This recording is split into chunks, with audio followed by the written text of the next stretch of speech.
Hello everyone, I'm Julie Gudmestad here with YogaUOnline for a practice I'm calling Deepening Your Back Bends. I'm starting out sitting in a chair because I suspect that the amount of sitting in chairs that we all do is one of the reasons that so many of us find back bends to be extremely challenging. So I want to say take a moment to say a little bit about the problems that we get from sitting in chairs, because that is much of what is going to set the stage for the back bend preparation. So just to give some thought to sitting, of course when we sit, our hips are flexed. So the front of the hip is closed. And people often end up slumping in their chair. And in fact, most chairs are set up with the back of the chair leaning backwards so that as you use the back of the chair, your hips slide forward. And then you can see if I'm doing computer work or reading or anything with my hands to get my arms forward. This is a position in which the front of the body is closed. The chest is dropped, the space around the diaphragm is compressed, and the thoracic spine, which is the mid part of the back here, is in a very flexed position. So as we spend hours, days, weeks, months, years even, closed in the front body, the hips, the abdomen, the chest, then all of that shortness and tightness is going to make going into a back bending position very challenging.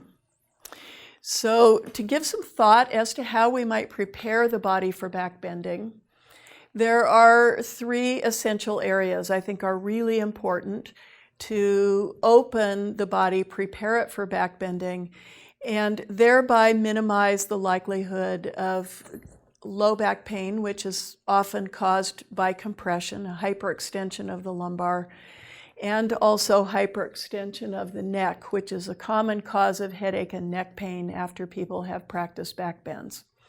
So I think a careful preparation for your back bending, doing these poses on a regular basis, and certainly doing them right before, so as the warm-up for your back bend practice, is a good idea. So we are going to start with a little sequence to start opening your shoulders. So I'm preparing for back bends in which my shoulders are flexed, the arms overhead, and that especially, of course, is Urdhva Dhanurasana, or wheel pose. And we need the maximum shoulder opening to be able to do that pose. So if I come into my back bend practice with tight shoulders and can't lift my arms very much more than this, then I'm probably going to have a really hard time pushing up into the back bend. So shoulder opening is essential for this big wheel pose. So one of our favorite openers for the shoulders and upper part of the back is lying on the floor with support. And I'm going to give you a couple options. So the first one is for people who are stiffer, have tighter shoulders. And the second one is for people who are more flexible. What's nice about this is that it's very passive. So gravity is actually helping you as you lie there over the props. It's a kind of a supported back bend. And gravity is helping you so you can lie there and breathe and relax into the stretch for 1 or 2 minutes. So you will need a yoga blanket for the easier version, the milder version. If you take your blanket and roll it up so that it makes a long, narrow roll. The bigger the roll, the bigger the stretch will be. So if you're a beginner and you know that you have tight shoulders, I would recommend that you start with a small roll like this. What we're going to do is lie down on your side. On the roll, under your shoulders. So the roll is not down here in my mid-back and certainly not my low back. It's up under the shoulder joint itself, and set the head down. Now, if you feel that your chin is really sticking up in the air and your neck is uncomfortable, then you're probably going to want to have a block or another folded blanket to put under your head. So again, I'm going to lie down on my side, the roll under my shoulder. It's almost under my neck, not quite. Come over on my back. If you bend your knees, lift your buttocks, and move the buttock flesh towards your heels, that's going to help keep you from overarching your back. Stretch the arms up to the ceiling with your palms parallel, and then stretch out overhead.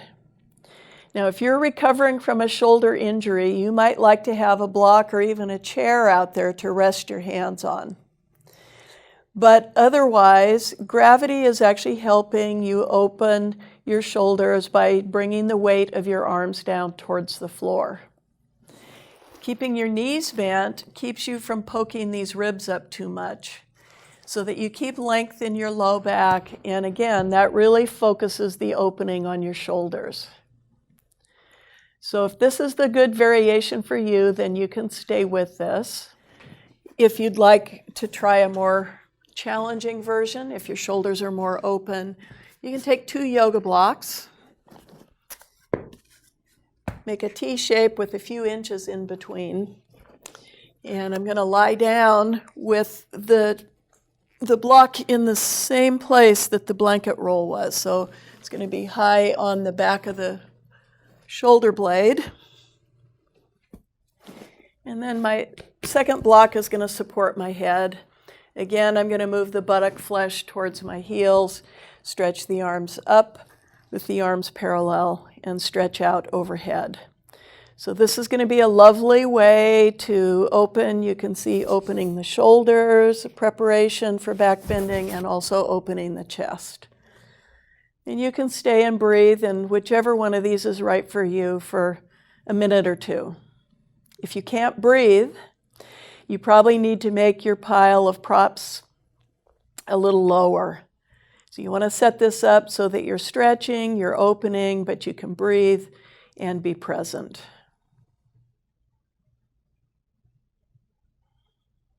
And then let's bring your arms up and over. It's hard to get up off these blocks, but press with your hands and come up. All right. We are now going to warm up a bit more and see if we can incorporate the shoulder opening into our dog pose. So coming on hands and knees, make sure that your arms are angled out a little bit in front of your shoulders. If you get your hands and your knees too close together, your back is more likely to stay rounded or flexed. And especially getting ready for back bends, we don't want that flexion in the spine. So I'm going to inhale, turn the toes under, and exhale, come up to down dog. Again, if you lift your heels up, that takes much of the leg stretch out, especially the calves, so you can really focus on lengthening up from your hands to your hips. Getting a nice light spine, lightness in the pelvis. Keep all of that and ease your heels back down. We want to keep the thigh bones pressing back.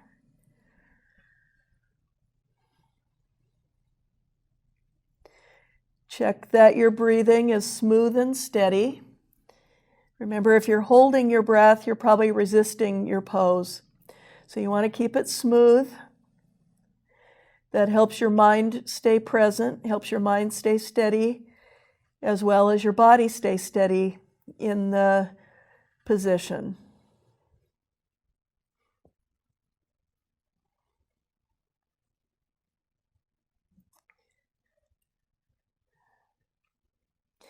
Now, we're going to start working on opening the front of the hip with a couple of lunges, and you're probably going to want some knee padding. So folded up yoga blanket works nicely. And we will step your right foot forward. You might like to have a block here for this hand. Press out through the lifted leg, and the front knee should be bent to about 90 degrees, which means this thigh should be parallel to the floor. So the front knee is bending while the back knee is lifting. So we're looking to take that chair shape out of the front of the hip, which is a very important part to back bending, to be able to get full extension of your hips. Then we'll set that knee down and back up.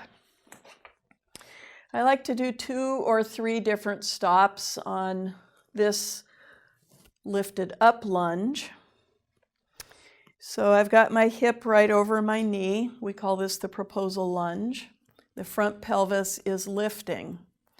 So as the hip flexors, in this case including the quad, as the hip flexors lengthen up, the front pelvis lifts up, the tailbone moves down. So this is a posterior tilting action, and that helps us to get the lift up and the length in the low back. When we go into an anterior tilt, you can see I'm getting more arch and therefore potentially more discomfort and compression in the low back. So I want to keep this front pelvis lifted up, and then as the hip flexors lengthen, I'll be able to lift my low back vertebrae up, my back ribs up. So I'm uncompressing the low back. So this is a nice place to start with a vertical thigh, and then I'm going to come forward a little bit more, but we're still emphasizing the lift up rather than putting the hands on the floor and collapsing down. So by staying up like this, we're really emphasizing this posterior tilt and getting the length and the lift in the low back. So you can come forward a little bit, but without dropping down. Putting your fingers here helps you remember that. All right, let's come back to your down dog and then step forward, the other foot forward. So we have the knee bent, the back thigh lifting. Press out that back heel. It would be nice, easy, if I could just let that back knee bend, or if I could come up a little bit like this, but actually I want some of both. So the front knee is bending, the back knee is lifting and straightening. Press out that heel, and then set down. Unfold up. Again, nice starting place is with a vertical thigh, the hip over the knee as you look from the side. And then again, we're focusing on lifting the front pelvis, lengthening these hip flexors. That sets the stage for the lumbar vertebrae to lift up out of the pelvis rather than collapsing down and forward. So you want to keep that image. So that's one of the biggest problems with back bending, as I mentioned, is the compression in the low back. So even as we're preparing for the back bend, we're putting that image in of lengthening, lifting up. The back ribs lift up, the whole spine lifts up.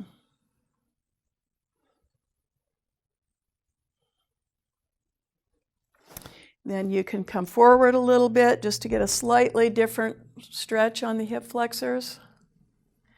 If your balance is tippy, you can use the block like I have been, or a table or a wall, whatever you have next to you, bookshelf. Or you can interlace your fingers if your balance is good, and just giving a little bit of push with the arms, again, helps you focus on that lift up.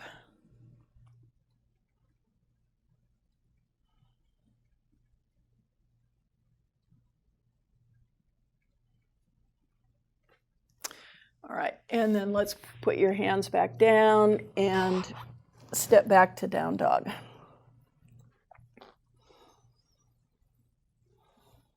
Okay, set your knees down. We're going to move now to Warrior One, Virabhadrasana 1, because it's one of the best poses that I know for getting a really deep opening on the front of the hips. So essential as preparation for back bending, and especially if you spend a lot of time sitting and the hip flexors are short. So in Warrior One, there are many wonderful ways to work on the pose, and I'm going to show you one of my favorite ways now. And there are also other tricks that I like for Warrior One on the video practice on Warrior One and Warrior Three. So if you're interested in pursuing that more, if you know that you're tight here and it's causing you problems with low back compression when you're working on back bending, then by all means pursue some more fun options to play with Warrior One. So I often like to do Warrior One with your heel on the wall. And in the early years of working on this pose, it's nice to have your heel up on the wall. It just makes it easier to control the position of the pelvis. I'm going to demonstrate with my heel up on the wall. And then we have to step the front foot forward, however far you need it to go for how deep you want to work. So however much you want to bend the front knee, in your finished position, the knee should be over the ankle. And I'm going to press the heel into the wall and place this belt around the back waist. So it's just above my pelvis, maybe a little bit on the bottom ribs, so it's not way up here, and it's definitely not down on my buttocks. It's on the back of the waist. Elbows in and the hands a little bit forward, and I'm just going to put a soft amount of pressure there. The belt being here is going to help us be aware of keeping, this is where your kidneys are. I often talk about the kidneys. We want to keep the kidneys moving back into the belt. If we let the kidneys go forward, then you can see that's going to go along with compression in your low back. So we have to keep the lift on the front pelvis and the kidneys just making a gentle pressure back into the belt as we work on Warrior One to avoid uncomfortable compression in your back. So I'm going to put the right foot forward. All knees are straight as I position my belt, lift my chest. And already I'm going to start working with moving the kidneys back into the belt. Keep your chest lifted, so don't move the kidneys back so much that you drop your chest. The kidneys back, the chest lifted, and then again check, do I still have that back knee straight?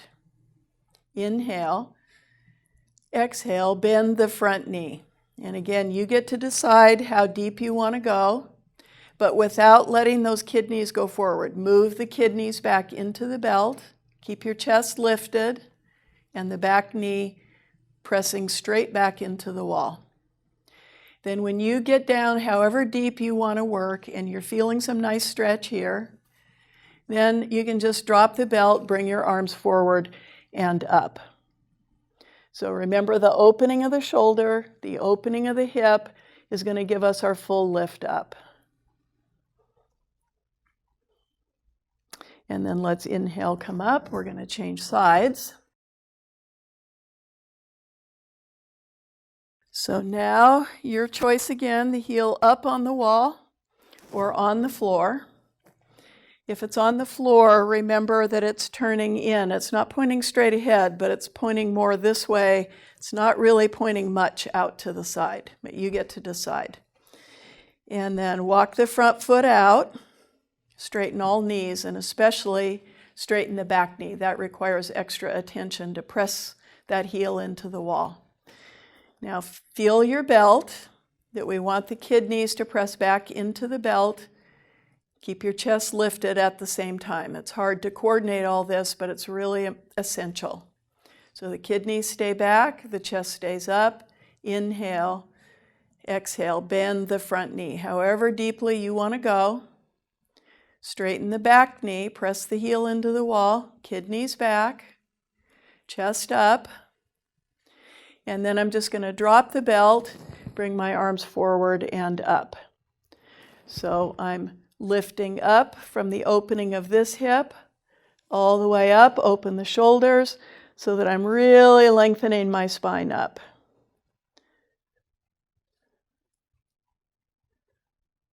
Good. And then let's inhale, come up. And step back. All right, so we've done some opening on the shoulders, we've done some opening on the fronts of the hips, and now we're going to work some more on increasing the flexibility of your thoracic spine, so the mid-back, and opening your chest.